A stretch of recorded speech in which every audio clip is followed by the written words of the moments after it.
Sierra Alpha Charlie, cleared for ILS approach, runway 31, report established.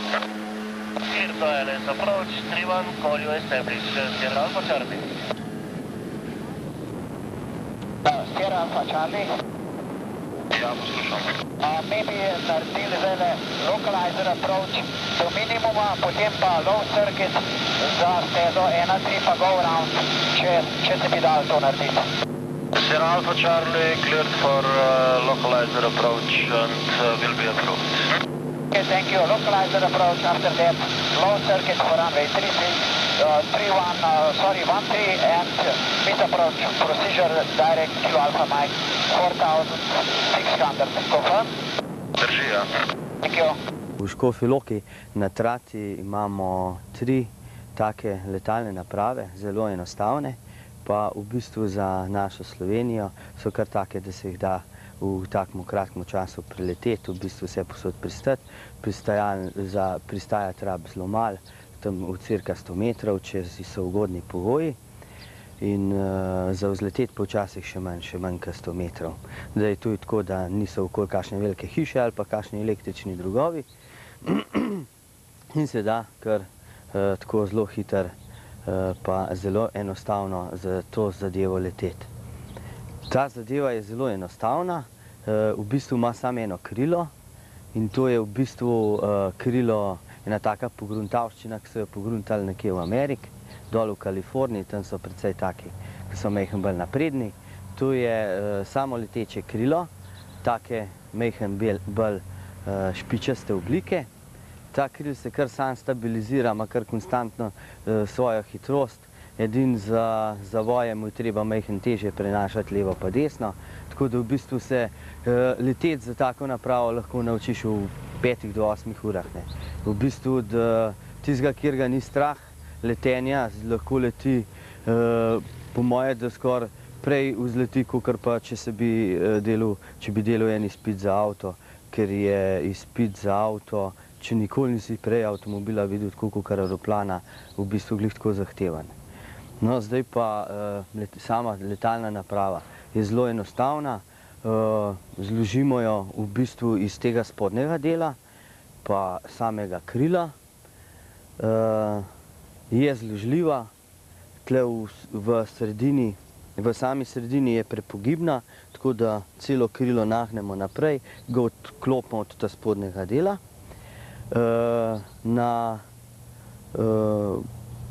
In lepo ta spodnji del lahko odpeljemo domov, ali na prikolici, ali pa tudi samostojno, ker je en tak del, ki se postavi med trajk in med temu delom trajka in se pripne enostavno za avto in se ga lepo pelje.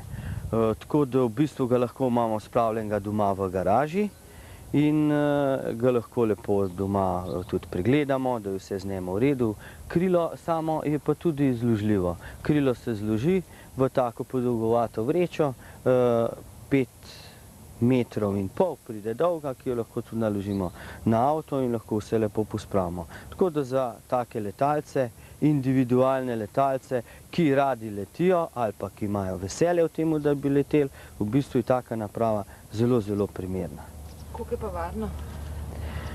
Sama naprava po sami varnosti nam do sedaj po vsem, kar se je letel z njo, omogoča zelo veliko letno varnost, ker je sama zelo stabilna v zraku, spodnji del je zelo težek in tudi zelo nizko, tako da nam omogoča v bistvu zelo tako dobro obtežitev, kot v bistvu se peljemo z temu trajkam, spodnjim delom, kot za eno gondolo, ki je pripeta pod krilo. Tako da je cela stvar, kjer pač pozna aviacijo, zelo varna. No, te naprave, ker so zelo lahke, imajo tudi vgrajena padala, da nas lahko padalo reši pri manjših, tudi pri manjših višinah. To je pri višinah 80 metrov, pod 80 metrov padalo več ne pride v poštev. Za vse višje višine je pa padalo zelo primerno. Padalo je montirano na zadnjem delu, lahko tudi v sredini ali pa na vrh samega krila. To padalo se z potehom ročice odpre in reši tako posadko, kot tudi samo plovilo, mislim, ali samo letalno napravo. Vsi, mislim, taki profesionalni letalci, ki tudi letijo z motornimi zmaji, so nad njimi zelo navdušeni, ker so v bistvu zelo varni, ker rabijo zelo malo za pristank, zelo malo za vzlet. Samo letalno napravo, mislim, je zelo, težko prevleči, to se pravi, da bi se ustavila v zraku, pa da ne bi več letela. V bistvu ta naprava kar nekako sama leti in išče tudi v zračnih tokovih, tako če so malo bolj burni, kar sama najbolj idealno pot, tako da se kaj dosti prepirati z kakšnim vetrom skoraj ne splača in se matrati. Če letalna naprava omogoča v takmu še dosti normalen let, se leti, v nasprotnem primeru se pa tisti dan ne leti, če niso taki pogoji. Še majhen od vremena, v kakšnem vremenu se leti. Primerno je letenje z temi napravami do vetra tam do 4 metre na sekundo, kar ni toliko močan veter. Zdaj je spet odvisno od same konfiguracije terena. Če je teren zelo hribovit in nam omogoča, da nam bo pri določenem vetru delal zelo velike rotorje in nam s tem onemogočil letenje, se v takih primerih ne leti. V primerih, da je pa veter zmeren in da je tudi konfiguracija terena nam omogoča, to se pravi, da so tisti hribi niso tako izraziti, je pa letenje z temi napravami zelo, mislim, tako udobno in zelo enostavno. Tudi te letalne naprave dosežejo velike višine, naprimer povprečno motorni zmaji se dvignejo do 5000 metrov visoko, kar nam omogoča letenje nad visokimi hribi, kot je pri nas Triglav, naprimer 3000 metrov, kar za tako letalno napravo ni sploh nobena omejitev ali pa kakšna težavnostna stopnja, da bi mogel res imeti idealne pogoje, da bi lahko prišel do take višine. Naprimer pa nas, od naše Škofje Loke, pa do Triglava se s tako napravo leti 30 minut, in potem se lahko vrneš tudi v 30 minutah. Sam so Alpe tako lepe, da se gor zadržuješ skoraj zmeri tam po kakšno uro, 45 minut in se potem vračaš. In za vse ljudi, ki niso taki ljubitelji hoje v hribov, ampak so jim hribi lepi, so te stvari zelo priporočljive.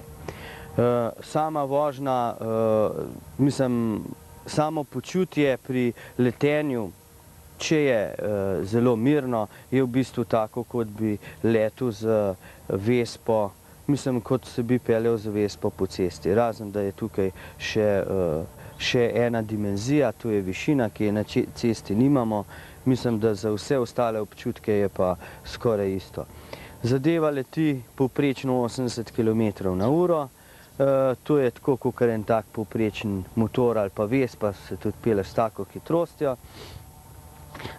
Veter je v bistvu isti kot na motorju, razen tega, da za veliko višino temperatura pada, kar moramo biti majhen bolj napravljeni, kar je pa v poletnih mesecih zelo lepo, ker naprimer na višjih višinah si mi za višino v bistvu prilagodimo temperaturo, na kakšni temperaturi bomo leteli in v bistvu res uživamo, tako kot vsi ljudje, ki hodijo v hribe ali pa naprimer, ki imajo v avtu montirano kakšno klimatsko napravo. Tle pa klimatske naprave ne rabe za tega, ker je sama narava poskrbela za višino, za padec temperature in s tem je tudi, mislim, zelo udobno leteti in tudi na cilj ne pridemo nikoli utrujeni.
za tak dosti varno letenje je zelo dober, če imaš avio postajo. Ta postaja že omogoča tako, da imaš že kar izpis gor, brnk. To je ta frekvenca 1, 2, 3, 4, 5, a veš, ki je za pogovarjati med pilotom, take za čakanje. Potem imam gor Ljubljana kontrola, letališča športna, Portorož Velenje, Celje. To imam Vore, Vor Bistrica, Vor Dolsko, no Vor Dolsko še celo sprejema zdajle. Zraven tega je en tak višinomer, ki ga nastaviš lahko po nadmorski višini ali pa naprimer, če pristaja skozi na enem istem letališču, ga daš na 0. Zraven tega je še en digitalen višinomer, ki ga nastavljaš za 2 različne višine. Imaš višino A1, A2. No, da tega malo ugasnemo. Potem je variometer, do 8 metrov penjanja ali pa spuščanja pokaže. Tle ti izračunava poprečno penjanje ali pa spuščanje. Nastaviš ga pa lahko na 5 sekund, 10 sekund, 20 sekund, na 3. Gor je ura, tako ko ga uro raboš pri letenju. Zraven tudi imaš temperaturo, da ti kaže zdaj 22 stopinj. Potem je temperatura motorja, ki je pa teh motorjih zelo dobrodošla informacija. Potem so obrati obratovanja ure motorja, to je tole. Potem imaš obrate motorja, potem imaš kontrolo nad gorivom, če ti neha dotekati gorivo, v pretočni rezervaciji začne opozarjati, tako da ga lahko polniš tudi z ročno črpalko in nemoteno tudi letiš. Zraven tega imamo še inštrument za napetost, ki nam pove, koliko se nam polne baterija. S tem vemo tudi za postajo. Koliko časa nam bo delovala, ker postaja se med letom zmeri vklop na akumulator.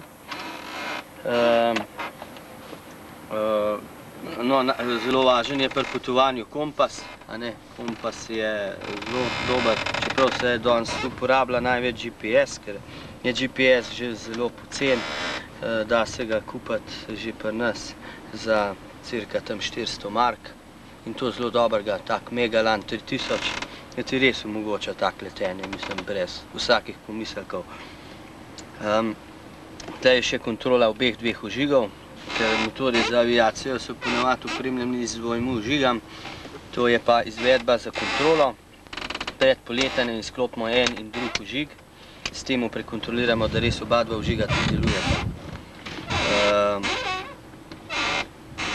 Druge stvari so kot interfon, to je dodatna oprema, osvetlitev spredi, zadaj, ročen gas, ki ga nastavimo za dolge prelete. Ima tudi nožen gas in nožno zavoro, to je na noge.